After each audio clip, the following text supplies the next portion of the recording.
Hey everybody, welcome to another World of Tanks replay, and this one is in the JT. Now, having just uploaded TA's carry in the JP100, or at least what would have been a carry, had the enemy already not been on his case, I figured I would put up a video of my own gameplay in the tank before it. Now, I'm not really a big fan of the Yagtiga. It's huge, it's slow, it can't defend itself if anything gets close to it, its armor is very inconsistent. Really the only thing I like about this vehicle, the only thing I like about this vehicle is the fantastic gun. Now, in one of my previous videos I said that the two best guns in the game were probably the M62 and whichever the T110E5's 120 is. I'm going to actually have to go back on that. Those are probably tied for second best. This is the best gun in the game. The 128 that the JT gets is absolutely fantastic. For its AP rounds, it has 276 pen and 560 alpha. For APCR, again, same alpha, but 352 pen. Now, I should point out that one stat you can't see when I just mouse over those shell types is shell velocity. The APCR rounds from this gun are some of the fastest flying rounds in the game, turning it into basically a point-and-click adventure game, even at long range. This is the gun that makes the Waffenträger E100 so disgustingly overpowered. If you put this gun in the mouse will probably also become disgustingly overpowered. It is a truly fantastic weapon.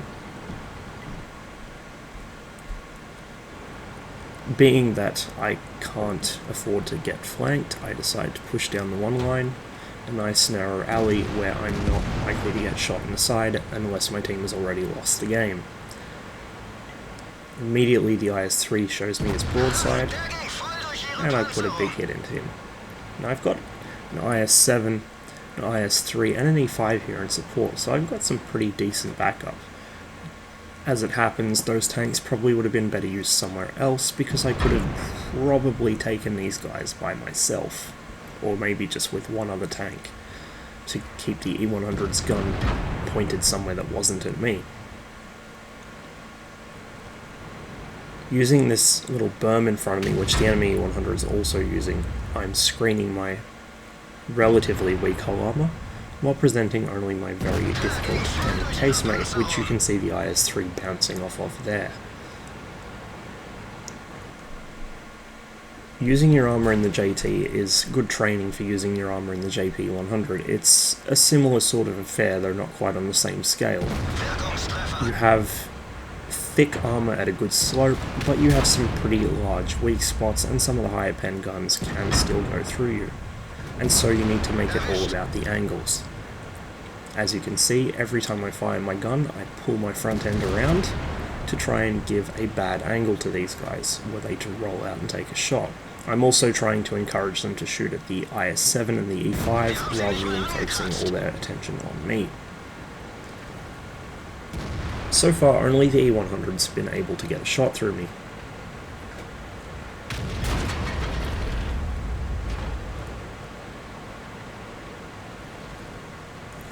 However, if we look at the minimap, there's already tanks coming up behind us, and the hill is completely gone.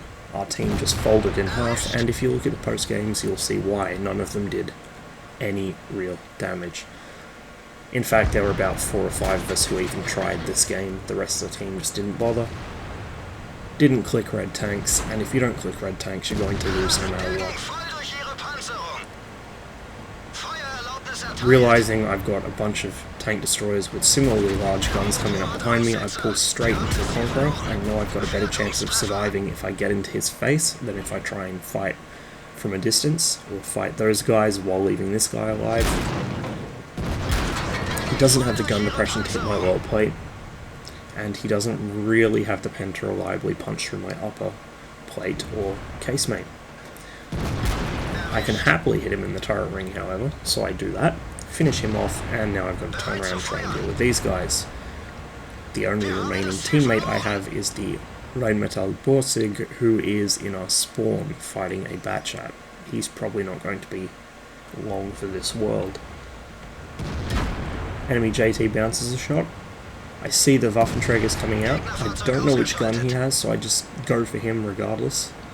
He would have had a flanking shot on me anyway, and then I can refocus my attention. JT bounces again, and I unfortunately take a fairly poorly aimed shot myself, but I get him to burn the repair kit. I now decide to push.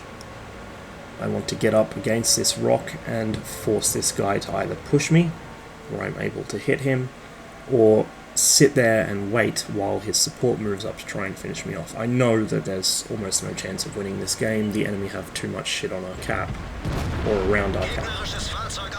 The enemy Batchat blazes past. I'm able to get a quick snapshot into him as he goes towards cover. But then I decide to push on the JT, and here's my mistake. Instead of taking my time to aim, I take a quick snapshot from third person, and it hits the E5's engine deck. That shot would have penned the JT had it actually hit him, but I probably would have died anyway because I didn't notice the 54E1 rolling up on me from my right side. It's not the highest damage JT game I've had. I don't think it's the highest kill count JT game I've had either, but I think it's a pretty good demonstration of how the playstyle between the JT and the JP really isn't that different. Where the big difference is that the JP feels less helpless. Because the JP has good armor all around, not just on the front, you can actually afford to take some hits in the side, and people will still tend to bounce. The gun is also considerably larger. This gun is absolutely fantastic, but it can't wipe out an equivalent tier tank in 2 or 3 shots. The JP can. And so with the JT, you're much more reliant on being able to either effectively use your armor or take shots from a long range, whereas the JP can just drive straight into people's faces and blow them away in 1 or 2 shots.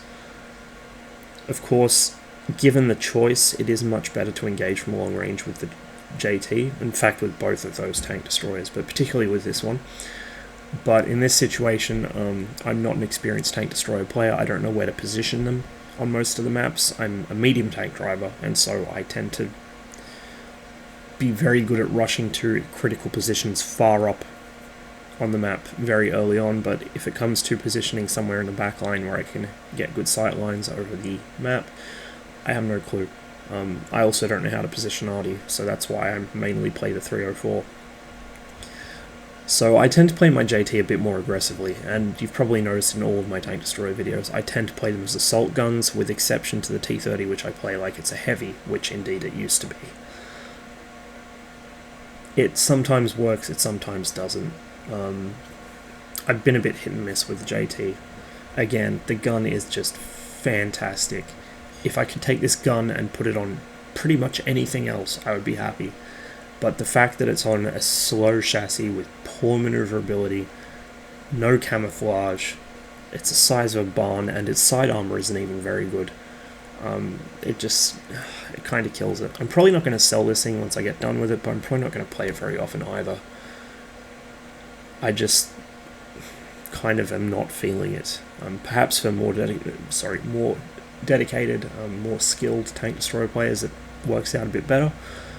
I could certainly see how if you're able to take shots from a distance, this thing would just butcher a whole team, but, you know, when you try and push in like me, because I just don't know any better, it really becomes a case of relying on your team not to let stuff get beside you or behind you, and in this case, my team couldn't even click on the enemy tanks, much less control the map.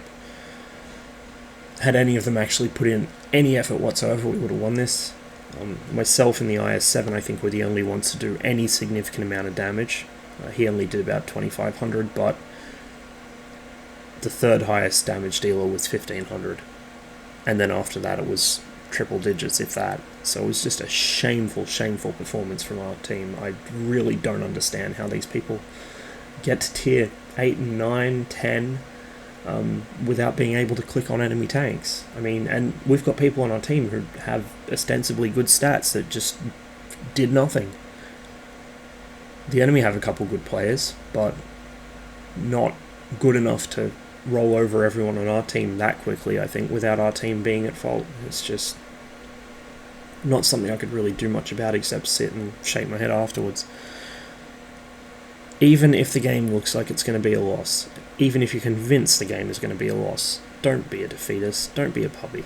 Put up the best effort you can, and if enough people put up that effort, you can actually turn a loss into a win. As countless videos show, not just from me, but from other people on YouTube as well, if you genuinely want to win, a lot of the time you will win. It's all about putting the effort in and making sure that the defeatists on your team are proven wrong.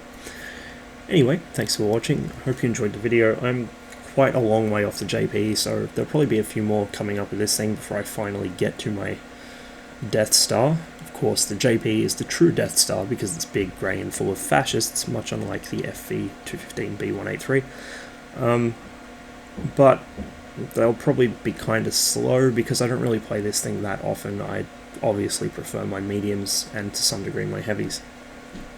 As ever, I wish you the best of luck in the field, and I'll see you on the next video.